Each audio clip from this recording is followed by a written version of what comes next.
Hello,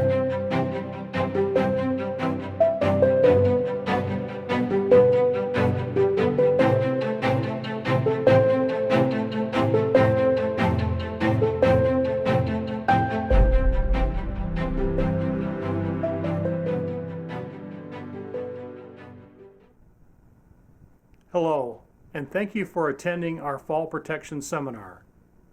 I'm Scott Weiland, founder of Innovative Engineering. In addition to providing structural engineering services for buildings and other structures since 1995, we have developed a specialty in the related field of fall protection. Second only to traffic accidents, falls are the #1 cause of death on the job according to the Bureau of Labor Statistics. And according to Liberty Mutual Insurance Company, the average cost of a slip, trip, or fall injury is $20,000 plus another $50,000 if you have to defend a claim. This does not include the hit to your worker compensation insurance premium. With today's many options available for fall protection, falls are 100% preventable, and ignorance of the law is no excuse. Along with our own OSHA qualified and competent person trainer and professional engineer James Boatright, we will be providing comprehensive coverage of the OSHA fall protection regulations and ANSI standards, including the latest updates and interpretations. While comprehensive, this short seminar does not satisfy OSHA requirements nor ANSI's recommendations for supervisor-level competent person training. However, we encourage its use as an educational supplement. If you have any questions about fall protection not addressed in this presentation, or would like any additional information or training, please do not hesitate to contact us. Welcome to our OSHA ANSI Fall Protection seminar. This seminar is probably more comprehensive than most that you may have seen in the past. A lot of similar presentations are presented simply on the updates to the OSHA regulations, but we feel like that falls a little bit short, and so we actually provide a comprehensive coverage of fall protection standards because, quite honestly, most people are not familiar with all of them. Today we're going to be talking about why we have the OSHA regulations, how they were created, when they were created, how they're supplemented by ANSI standards, and then my colleague James Boatright will be covering in a little bit more detail some of the specific requirements for fall protection. This is me on a 350-foot tall tower in Coalinga, California. It was a solar energy plant, and just an example of some of the stupid things that I've done in my career with regards to fall protection. Very large oil company that was the owner for this project. They had 2 full-time safety personnel on site, and I went to a day of safety training, and even though we were all working on a 300+ foot tall tower, we had no training in the use of fall protection. So here I am in my harness. I was instructed to tie off to the guardrail as my anchor point. Well, guardrails are designed for a 200-pound load as opposed to a load of 1,800 pounds if you were to fall and impact and impart a load on that guardrail. So woefully inadequate. Also, other examples throughout my career in the nuclear power industry, working hundreds of feet off the floor with no fall protection. Fortunately, in today's construction environment, things are a little bit more serious, and especially with the updates and training requirements, hopefully people are in a better and safer work environment. Graduate University of Michigan. I've been involved with design and construction over my almost 40-year career. I have authored a number of articles on building restoration, renovation, things of that nature. My colleague, James Boatright, is a graduate of VMI, ex-professional football player. He is a OSHA qualified person, which takes about a week of training, and he's also a competent person trainer. That's another week of training. And he's able to teach, and we'll go into the definitions of what a competent person is, but he's able to provide that training to train your personnel so they're, quote, competent people in the eyes of OSHA. He's also a International Concrete Repair Institute board member. This is quite an iconic picture. This is lunch atop a skyscraper. This was taken at the Rockefeller Center that was under construction between 1931 and 1940. It employed 40,000 to 60,000 people on site, quite a few more people off-site. But you can see on the left-hand photograph there that there's absolutely no fall protection provided. This is a pretty typical photograph. This happened to be a staged photo, but it was a typical condition, and even the photographers that took these pictures were in just as precarious a condition, a situation, and as would be expected, the only deaths on this job were from falling off of girders, and there was 3 people that fell to their death. By contrast, shortly before this project, the Chrysler building, which at the time was the world's tallest building, had 0 deaths due to the extensive use of guardrails and safety screens. So there was some examples of adequate fall protection being used and the success of that. Today, this same scene is recreated as it is on the right-hand side there. This happens to be in England. And because it was a cold day, the gentlemen have parkas on, but their lanyards and harnesses are actually underneath their jackets, and so they're tied off as would be expected by today's safety standards. During the 1960s, there was a lot of protesting going on. I was a teenager then. We're protesting against the Vietnam War. We were protesting for civil rights and also for a safer work environment. And all this led to the OSHA Act being signed into law in 1970 by President Richard Nixon. You can see his picture there on the left. And basically it's a law that puts the onus on employers to provide a safe and healthy workplace. Also, part of the law is that you're to be free of retaliation. So if you are a whistleblower and you call OSHA on your employer, you're not to be fired for doing so. Although I would suggest you talk to them first about any safety issues, and if they don't take care of it, and then, of course, by all means, go to a higher authority. The OSHA standards are written actually as regulations. They're laws. It's part of the Code of Federal Regulations, CFR. It's a published law, has 50 titles. Title 29 happens to be for labor. And then Title 29 is broken down into subparts. And the 1900 series deals with worker safety. OSHA Part 1910, general industry, represented by the photograph on the left there, is for general industry, and that pretty much covers all workers, 1910, unless it's superseded by a higher number regulations, such as for shipyard, marine, longshoreman work, and construction. There's a photograph on the right-hand side there of a construction site. That is covered by OSHA 1926, which supersedes OSHA 1910 because it's more stringent. It has more stringent requirements. And the main reason for more stringent requirements is in construction, it's a dynamic atmosphere. In other words, In general industry, you're probably going to be doing similar tasks day after day. Whereas in construction, your whole, your environment can change throughout the day. The risks and hazards are always changing. This is a map of worker coverage by OSHA.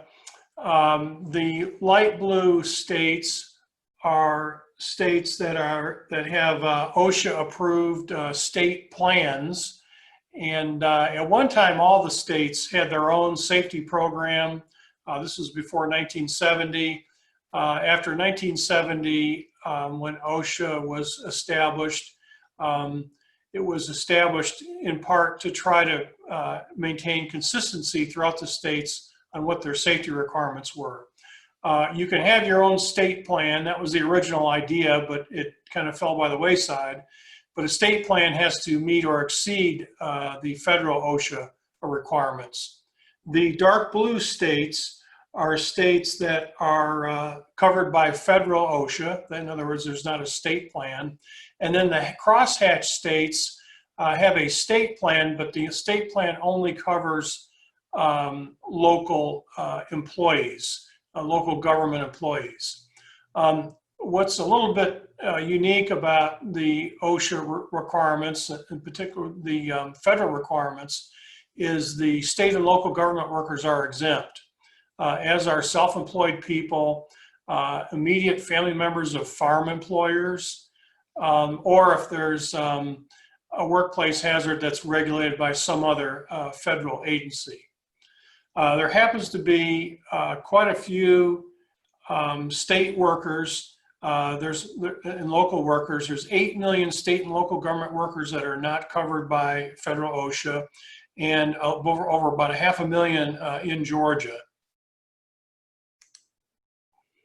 The OSHA update in 2017, which seems like a long time ago now, although people are still trying to comply with it, that was instituted for a number of reasons. One is to try to make a better alignment between the construction standards 1926 and general industry 1910. And it also was intended to provide more fall protection options so that there'd be no excuse for not using fall protection. And it addresses ladders in both general industry and construction over 24 feet.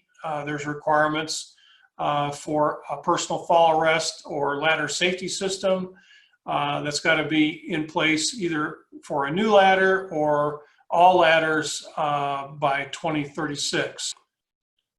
So rope descent systems commonly used in window washing now has a height limit of 300 feet. The scaffolding requirements have all been moved to the OSHA 1926, the construction standards. Connection equipment requirements as far as the amount of force that they're to withstand, basically 5,000 pounds. Falling objects, that requirements having to do with wearing hard hats, toe boards and screens, netting, canopy structures, barricades, things of that nature. Outdoor advertising and billboards. There used to be such a thing as a free climber, and that's been prohibited now, and they fall under the same requirements as general industry with regard to fall protection. Low slope roof options. You can have warning lines, things of that nature. Which is, in my opinion, not much in the way of fall protection, but it is allowed. And then requirements for training and retraining. In fact, when the rules went into place in 2017, all workers exposed to falls had to be receive hazard training by May 17th of 2017. And then also roof anchors had to be certified by November 20th, 2017. In all honesty, we're still designing and inspecting roof anchors, brand new roof anchors even today. We talked about the ladder requirements. have to be in force by 2036. In addition to OSHA, there's actually other laws that pertain to fall protection. The International Building Code, provides design loads for hoists and facade access equipment, and also loading and duration for testing of roof anchors. There's supplemental requirements that are voluntary by ANSI. They have a whole number of 17 standards that deal with fall protection, and they essentially fill in the gaps within OSHA and provide a lot of useful information. And we'll be talking a little bit more about their minimum requirements for a comprehensive managed fall protection program. The Window Washing Association, Window Cleaning Association, International Window Cleaning Association, IWCA, they used to have a standard that was withdrawn. They have some useful recommendations in there, but they basically say that it may not be OSHA compliant and you're to comply with OSHA. ASME A120.1, safety requirements for powered platforms. Basically, if you have a swing stage, powered swing stage, it's covered by ASME standards. This is a graph of worker fatality statistics beginning in 1970. You can see a steady decline in fatalities. You have a total number of fatalities on the right, fatalities per 100,000 workers on the left, which is fatality rate. And you can see it's heading in the right direction. It's reducing the number of fatalities, which was the whole intent behind instituting OSHA. The blip that you see there around, say, 1992, that was just due to the way that the data was gathered and reported. Prior to 1992, it was estimated data. After 1992, it was based on actual census data from death certificates, OSHA reports, news media, state worker compensation claims, coroner and medical record examiner reports, and things of that nature. Similarly, you can see a decline in worker injury and illness statistics. There too, there's been a decline. You got a similar type blip here in the change in data recording in about 1992. This is showing the fatality rate by industry sector. Total number of fatalities on the right and fatality rate per 100,000 workers on the left. So you can see, as far as the total number of fatalities is concerned, construction leads the pack, followed by transportation, warehousing, professional and business services. Believe it or not, that's from roadway crashes and workplace violence. A number of the fatalities, even in construction and transportation, of course, is traffic accidents. And you can also see here the rate per 100,000. You can see what the real dangerous occupations are. And here you've got agriculture, forestry, fishing, and hunting. All you have to do is watch Axemen on the History Channel or Deadliest Catch on the Discovery Channel and see that logging and fisheries are very deadly professions, and also farming, ranching, agricultural work, it falls into that same category. Within construction, you have what's referred to as the Fatal Four. Aside from traffic fatalities, the majority of fatalities on a construction site are caused by falls, being struck by objects, electrocution, or maybe caught in a trench, pinched in a piece of equipment, something of that nature. And you can see that falls leads the rest at 57%, and that's followed by struck by, electrocution, and caught in. Electrocution of interest is you can die being exposed to a shock of 50 to 100 milliamperes, and your regular wall outlet, carries 15 to 20 amps, which is about 300 times what it takes to kill you. So not surprising that there's fatalities as a result of electrocution. Most of the fatalities, believe it or not, are a result of electrical workers becoming electrocuted. Non-electrical workers make up a small percentage of that, and that's typically contact with overhead power lines from things like cranes and excavators. I had a project where the concrete pump truck operator encountered the power line and was electrocuted and killed. This is interesting. This is deaths from falls. Most of them are from roofs, followed by ladders and scaffolding.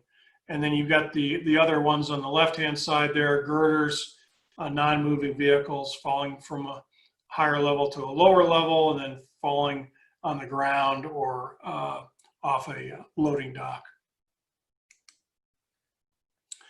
One of the most important elements in preventing falls is having a fall protection program.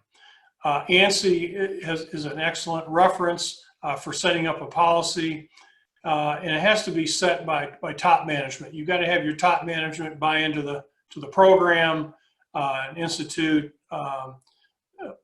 penalties to workers if they don't follow it, enforcement, got to encourage compliance.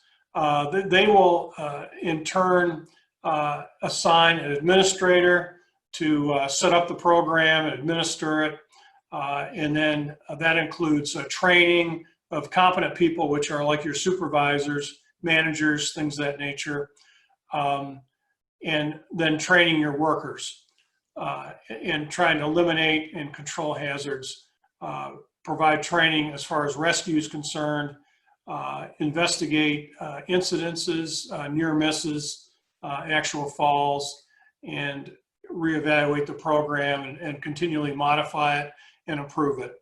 The OSHA standards are minimum requirements, and it doesn't take long until your own fall protection program will far exceed what the minimum requirements are. Owners are not exempt. Of course, they have their own employees they have to be concerned with. They also are responsible for hazards exposed to other people's employees if it's not created by anyone identifiable in terms of a contractor or tenant. They're also responsible to disclose known hazards of the building, including lead, asbestos, and mold. And then they're required to test and inspect permanent fall protection anchors and davits. And furthermore, when it comes to designing a new building or renovating or adding onto a building, they're responsible, along with the architect and engineer, to provide a safe workplace. It's easy to design in elements such as higher parapets that can eliminate a fall hazard, or putting equipment maybe on an interstitial space. The photograph you can see on the right has obviously a worker standing at the edge of the roof, and of course he's in violation of OSHA. If this happened to be covered by OSHA 1910, and this were the owner of the building, he'd be allowed to do that, but a worker, no. If this were during construction, you can have people do post and pre inspections, not carrying any tools for a quick look. They're allowed to go up to the edge. One thing to note is you can actually be found liable in court for not complying with OSHA regulations, even though you've never been cited by OSHA. And if you are cited by OSHA, penalties can be severe.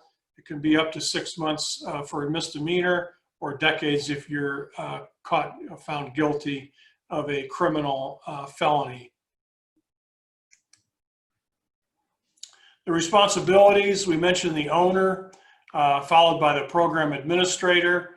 Qualified person is a person, typically is an outside registered engineer that designs and supervises the use of fall protection equipment.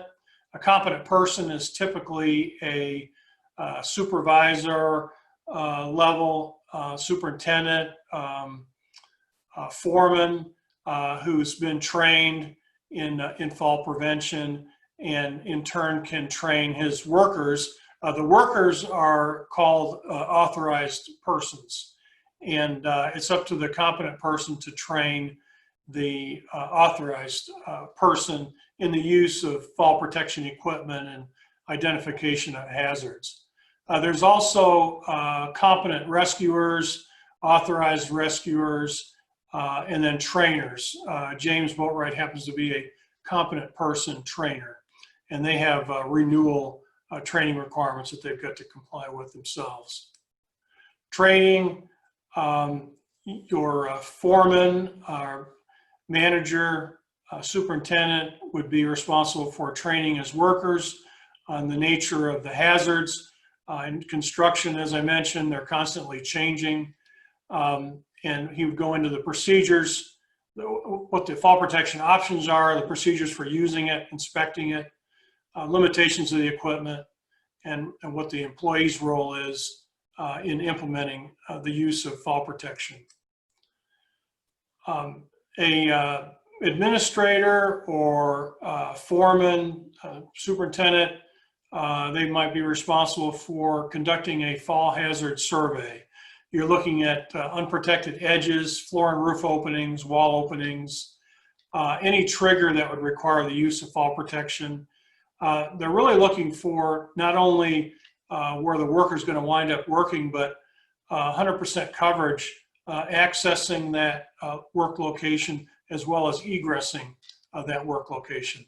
They're also going to be looking at fall clearances, both vertical and lateral swing clearances, to make sure that they don't impact other objects if they should fall with a lanyard or self-retracting lifeline, that there's enough room for that to restrain their fall without them impacting another object.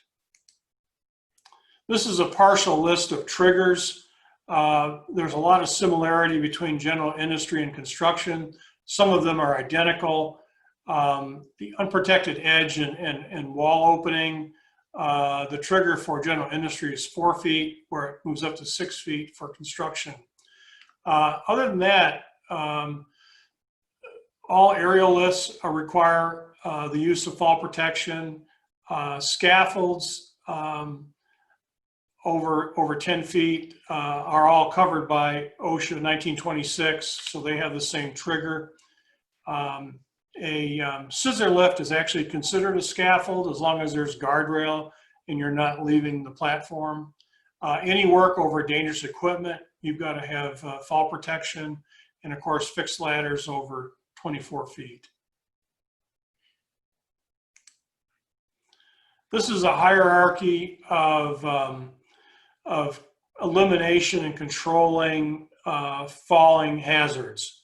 Of course, the best thing you can do is eliminate the hazard altogether.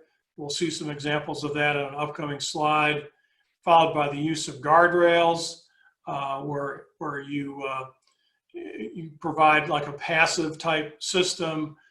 Fall restraint is another type of passive system where you have a harness and a lanyard that only lets you get up to the edge of the building but wouldn't let you fall over it. Fall arrest would be the use of a lanyard, say a 6-foot lanyard with a shock absorber or a self-retracting lifeline. A lot of people have a false sense of security if they have a lanyard on or a self-retracting lifeline. They figure, well, if I fall, I'm protected. Well, it could be more hazardous after you fall. You can actually have what's called suspension trauma, where the harness constrains around your femoral vein, reducing the blood flow. You can actually lose consciousness in a short period of time and die after about 30 minutes. And so for that reason, OSHA requires rescue within 30 minutes. However, ANSI recommends rescue within 6 minutes. And so if you have people working at height that have fall protection equipment such as harnesses and lanyards, make sure they're not working alone and that you have a means of rescuing them in the event of a fall. And then you have other systems such as warning systems that are essentially not much protection at all, relies on human nature. This is an example or two examples of eliminating the hazard. You've got people washing windows from the ground, or you can change a light bulb, standing on the ground. Another couple examples of eliminating the hazard. Here's equipment that you might often find on the roof of a building, supported on a ground level, or this is CDC on the right here, where they've got extensive use of interstitial space where they put mechanical equipment on sometimes on mezzanines with protected guardrail around the edges. Another example, this is a more of a passive type system. This parapet, it's a Golden Gate Bridge in the background, by the way, but this parapet system is 42 inches high, essentially provides you a guardrail. And then the Veterans Administration uses these type of passive restraint guardrails quite a bit at their different facilities. This is a portable guardrail system that pretty much becomes permanent. They just set it on the roof and doesn't really cost or require any roof penetrations. Other passive protection, this is protection of a hole. James is going to talk about the unique requirements for protecting a hole. They can be pretty small, you've got to protect it. Skylights really are considered a hole because typically they're acrylic and won't support the weight of a person falling on them. And so you either put a protection screen on the outside. I have seen protective screens on the inside. For example, the Walmart near us has protection on the inside. It also acts as security to keep people out after they break the skylight. Also, a passive system. This is a travel restraint. This is a gentleman with a harness on and a lanyard that will limit his travel up to the edge of the roof. Netting is another type of, I guess it's more active type system. You need to be careful, however, because a lot of netting is there for debris and not personnel. And some netting is intended for both. You need to have it posted, and the people need to understand that that netting is either for people, debris, or both. You probably, if you've been to a quick oil change place, you'll see similar type netting, say over the trench where the worker is changing the oil. And then more of a active system. The gentleman on the left here has a self-retracting lifeline. It acts like a seat belt. Once you start to accelerate it, it'll lock up on you. And then on the right-hand side here, you've got a shock-absorbing lanyard, and you want to make sure that there's not some object over on the left-hand side there, so that if he were to fall, he wouldn't swing over and injure himself, impacting something off to the left. You also want to make sure he's got enough clearance below him, because this lanyard is going to stretch out, especially the shock-absorbing part of it. And then there's harness stretch. You got to make sure that when he falls, he doesn't obstruct something below him. And then lastly, not much protection at all is a warning line, basically reminding you that you're getting close to an edge and don't go any closer. You can use this type of system if you can document that other types of fall protection create a greater hazard. And then worse yet, you could have a safety monitor, someone standing there basically telling you, hey, you're getting too close to the edge, you need to move away from there. Both of these can be used. However, you need to show that there's a real reason to use this and there's not other means of fall protection that can be provided. This is kind of an ironic photo that was posted on LinkedIn by one of the people that I'm connected with. They were very proud of the fact they had this large fall protection job, And when you take a look at this picture, you can maybe see that there might be something wrong with that picture. And at this point, I'm going to turn the floor over to James Boatright. He's going to be talking about some of the more specific fall protection requirements. And James, take it away. All right, well, thank you, Scott. So one of the problems with this picture is that this worker is within 15 foot of an unprotected edge without any form of fall protection. And that is not compliant with the OSHA standards, as we will see. All right, so one of the first things we will cover are ladders. There are two categories of ladders in OSHA. There's portable and fixed. You want to have 3 points of contact while ascending and descending the ladders. You also want to keep your belt buckle inside the rails. This helps with stability of the ladder. It helps with gravity not taking over and bringing you to the ground as you're using a ladder. The first ladders that we will be covering are portable ladders. These ladders need to be at a 75-degree angle, which is the optimal angle. A good rule of thumb for this is put your feet at the base of the ladder and reach your arms out. And if your fingertips are just barely touching the rungs of the ladder, then you're at about the right angle. You want to make sure that your side rails are 3 foot above the upper level that you're trying to access. And you want to secure your ladder at the top and at the bottom to make sure that it does not slide on you. You also want to make sure it is on a stable and level surface. And you want to follow any manufacturer recommendations. You don't want to overload the ladder, and you don't want to use it for any purposes that it is not intended to be used for. You want to make sure you inspect your ladder before every use. If it is unsafe, tag it "do not use" and remove it from service. Some general things to look out for with inspections are you want to check the parts for cracks, bends, splits, and corrosion. Make sure you check the rungs and the step connections. You want to check that the rung locks and spreader bars are working, that all the bolts and rivets are secured, and that the rope and pulley work on the extension ladders. You want to check its stability for an A-frame ladder or a self-supporting ladder. You want to make sure that you open the ladder fully, engage the spreader bar, and set it on a level surface to see if it wobbles. Next, we'll be looking at fixed ladder requirements. Fixed ladders, the side rails need to extend 42 inches above the landing. And your rest and landing platforms, if you're using a cage or well system on your ladder, your rest and landing platforms need to be at least 50 feet. And that distance increases when you're using a ladder safety system or a personal fall arrest system. It's a good photo of a ladder safety system here in the slide.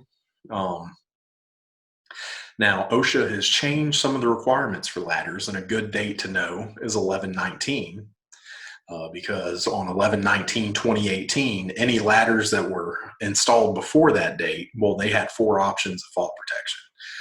That is, they could use a cage, a well, a personal fall arrest system, or a ladder safety system. Well, as of 11/19/2018, cages and wells have been phased out. Any new ladder installed after 11/19/2018 can only use a personal fall arrest system or a ladder safety system. One of the reasons for that is OSHA found that cages and wells don't really stop falls. They just control where you fall to, which is the bottom of the ladder, so they know where to come get you from. And there were a lot of pretty horrific injuries from people falling, say 10 feet, and then getting an arm or a leg stuck in the cage. Not pretty injuries that happen there. And all ladders, as of 11/18/2036, cages and wells should be gone from all ladders, and all ladders equipped with either a personal fall arrest system or a ladder safety system. Another form of fall protection is guardrails. Some general requirements for guardrails is your top rail. It needs to be at least 42 inches, plus or minus 3 inches above your walking working surface. It needs to be designed for a load of 200 pounds out or down. The only deflection requirements of guardrails is the top rail cannot deflect to less than 39 inches above your walking working surface when the 200-pound force is applied down. You've got your mid rail, which needs to be designed for 150 pounds out and down, and your toe board, which is more falling object protection, which we'll get into that, needs to be designed for 50 pounds out and down. Use caution when using portable guardrail. Most portable guardrail is designed to perform more like warning lines than actual guardrail itself. So you have some hole requirements. A hole per OSHA is considered a gap or an open space in a floor, roof, walking working surface, or similar surface that is at least 2 inches in its least dimension. Skylights can be considered holes, or any hole in the roof that is covered by a material that you can fall through will be considered a hole. For general industry, you need to provide fall protection whenever you're working at a surface above 4 foot, or 4 foot above a lower surface. That is 6 foot for construction. Well, anything below 4 foot, if it is a hole, it is considered more of a tripping hazard. So you don't need fall protection equipment. You need to just eliminate the accessibility of that hole. You can do this by using a cover or guardrail around the hole. If you are above 4 foot, well, then it becomes a fall hazard. You can still use covers or guardrails, but you also can now use travel restraint systems and personal fall arrest systems. If you use a cover, this cover needs to be able to support at least twice the intended load that's going to be seen by it. The weight of employees, tools, and materials, anything that will be on this whole cover. You need to make sure that the whole cover is secured in place, and you want to color code it or mark hole or cover to make sure that people notice it. So most of the time, as you see in this photo, it can be raised up, and that could be a tripping hazard as well. So whenever you're working out near edges or near holes, one of your options is fall and travel restraint. This is a combination of an anchorage connector, lanyard, and body support that an employer uses to eliminate the possibility of an employee going over the edge of a walking working surface. It has an anchorage, which needs to be rated for 3,000 pounds per worker attached, or designed by a qualified person with a safety factor of 2.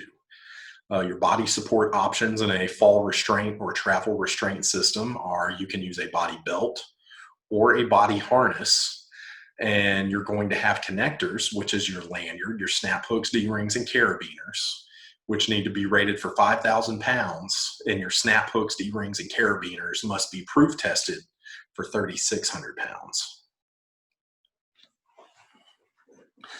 Then you're going to have your fall arrest system. Whenever you can't stop the fall or prevent the fall or restrain the worker from reaching the fall, well, then you have to catch the fall. That's where your fall arrest system comes into play. You're going to have an anchorage for this system. This anchorage needs to be rated for 5,000 pounds or designed with a 2-to-1 safety factor by a qualified person. For your body support, you're just limited to a body harness. A body harness actually spreads out the load through your body, where a body belt's concentrated into one area. And it was also found that sometimes you could slide out of your body belt during a fall event, which would not be good. You're going to have connectors, which is your lanyards and your snap hooks and D-rings. They need to be rated for 5,000 pounds, and your snap hooks, D-rings, and carabiners need to be proof tested to 3,600 pounds. With a fall arrest system, one of the things that helps arrest your fall is an energy absorber. This is also called a deceleration device, and it arrests your fall within 3.5 feet is the OSHA maximum. We also have self-retracting devices. This is similar to a lap and shoulder belt in a car. It pulls out and it retracts easily, but subjected to a quick tug, an internal braking mechanism acts to stop your fall. The photo is of a Class B self-retracting device. There are also smaller ones available, which are Class A's. Class A self-retracting device, it is typically going to be worn on your D-ring, and you hook your connector to the anchor itself. These have a maximum arrest distance of 24 inches. This greatly reduces the forces that will be seen on your body during a fall, and it also reduces the clearance that you need to a level below. They typically only extend out 6 to 9 feet, and they typically weigh 1 to 3 pounds. They kind of limit the area that you're able to work and limit you in a lot of times from reaching the edge whenever it's only extending out 6 to 9 feet. Class B is going to be a heavier self-retracting device. These are typically connected to the anchor itself, and these can extend up to 200 feet. The maximum arrest distance on these are 54 inches, which is still limiting the forces that your body will feel and the clearance that you need to a level below. There's also Class R and Class LE. Class R is a rescue self-retracting device. There's an automatic version and a manual version. The automatic arrests your fall and then lowers you down at no more than 3.5 feet per second. And then the manual has a little button on it that it arrests your fall, and you can use a fork device on a long pole, and you push the button out, and then it will lower you down. That could be used in an area where, say, you're working above a highway and you fall. Well, you don't want the automatic one because then you're going to fall and then be lowered right into traffic. Instead, you could use a manual one where you fall and then a rescue crew comes and they lower you down. Or another example is if you're working on a bridge, say over some water below, you want to make sure there's a boat down below you to catch you as you come down from your fall event. The last class is a leading edge, is what LE stands for. Regular self-retracting devices, they were found to not be sturdy enough when they were rubbing and breaking on unprotected edges. Whenever you are laterally away from your anchor point and you fall, this makes you swing back across, and as you swing, these self-retracting devices, the cables were rubbing along sharp edges and they were getting cut. Or you were falling over sharp edges and they were getting cut just due to the force on that edge, and that is not keeping you from falling. The leading edge self-retracting device is thicker and stronger, and it has a personal energy absorber to lessen the force felt on the leading edge itself. Horizontal lifelines. These are lifelines that are fixed between two anchors, and they serve as a means for connecting other components of the system to the anchors. These need to be designed by a qualified person, installed and used under the supervision of a qualified person. They must be part of a complete personal fall arrest system that maintains a factor of safety of 2. These need to be designed by a qualified person and not just having rated anchors, because a lot of these systems, due to the catenary effect, will impart greater forces than your typical fall arrest system. You've heard me talk about clearance. Well, clearance is the distance to a lower level that a worker has for his fall arrest system to safely stop the fall without contacting the surface below. As you can see in this photo, there is an anchor point above the worker's head, which is the optimal place to put your anchor point. This limits your free fall distance. And due to a 6-foot lanyard, we're going to have a free fall distance of 6 foot. And then your deceleration device or your energy absorber can deploy to a maximum of 3.5 foot. So we have 3.5 feet. Then we add in 5 foot for a typical distance of your feet to the D-ring on your back. And then your harnesses are not cinched up tight on your body. It's loose so you can have blood flow as you're working and move around in them a little bit.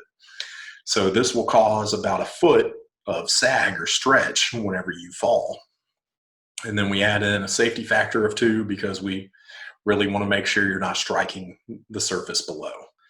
So your typical 6-foot lanyard with your 3.5 foot deployment distance is going to bring you to 17.5 foot to the lower level from your anchorage point that you have, that you need to be clear so you do not strike a level below. As I talked about earlier, swing fall is a hazard. This hazard is created by the pendulum effect. When you're laterally, a distance laterally away from your anchor and you fall, your momentum and your energy will swing you back around. It can swing a fallen worker into a nearby surface, such as a wall or a protruding beam, or even open ends of a rebar cage. It can also cause your lanyard, rope, or cable to break on an unprotected edge. So this is another hazard to be cognizant of. So some other means of fall protection is a positioning system. This allows the employee to be supported on an elevated vertical surface, such as a wall or windowsill, and work with both hands free. You want to limit the fall to 2 foot so that you limit the forces that are felt, not just by you, but also by the surface that you're working on. And you want to allow for additional fall protection to access and egress from the work area. You want to make sure you have full comprehensive fall coverage. The anchor load rating for this, it needs to be either the less or the greater of 3,000 pounds or 2 times the impact load. Your connecting assemblies, they of course need to be rated for 5,000 pounds and proof tested to 3,600 pounds. And you want to inspect those prior to each use. Another passive system that you can use is safety nets. Safety netting material is installed under or around a fall hazard. It can be used for personal fall protection or falling object protection. It needs to be labeled so that a worker knows the purpose of the net. A good thing about safety nets is they don't require any training, and they can protect multiple people at once. They are commonly used for bridge work or open atriums. You can see these even at some quick oil change centers. And you want to make sure that you inspect these a minimum of once a week. Some general requirements are for installation. You don't want to install this more than 30 foot below the walking working surface that you're using it for. And you want to make sure that there is sufficient clearance below the net to objects below so that someone does not fall, get caught by the net, stretch the net in system, and then strike an object below. The mesh openings in the net, they need to be less than 36 inches squared, so that is a 6x6 net. And your border rope needs to be more than 5,000 pounds in breaking strength and be designed for an impact of a 400-pound sandbag dropped from at least 42 inches above the net itself. So when you're performing work on roofs, construction or general maintenance, OSHA gives you 3 different work zones. As you can see in the photo here, it goes from 0 to 6 feet from the edge, 6 to 15 feet from the edge, or greater than 15 feet from the edge. Well, in most of your working scenarios, between 0 and 15 feet, you need to provide full fall protection coverage. You need to use either a guardrail, a safety net, a travel restraint system, or a personal fall arrest system. You can use a designated area if you are more than 15 feet away from the edge. Of course, you can still use the 4 fall protection systems required between 0 and 15 feet, but you have the option of just having a designated area, which will include a warning line. And a line painted on a roof does not qualify as a warning line. And you want to make sure you're providing safe access to all of your work zones. The only time these zones really get changed is if you can deem your work temporary and infrequent. What that means is temporary is a simple task that takes less than 2 hours to complete. And infrequent is performed on occasion, so monthly, quarterly, annually. 0 to 6 foot does not change in this situation, but what does change is that designated area that you were allowed at 15 foot before, well, now you can be 6 foot from the edge and use a designated area. And now if you're 15 foot from the edge, no fall protection is required as long as the owner implements and enforces a work rule stating that employees will not go within 15 foot of the roof edge without fall protection. So there is one exemption to both of these for the work on low slope roof zones. It's pre and post inspection work when no readily available means of fall protection are available. So your designated area. When the employer uses the designated area, you must ensure that the employees remain within the designated area while work operations are underway. You must ensure that the perimeter of the designated area is delineated with a warning line consisting of a rope, wire, tape, or chain.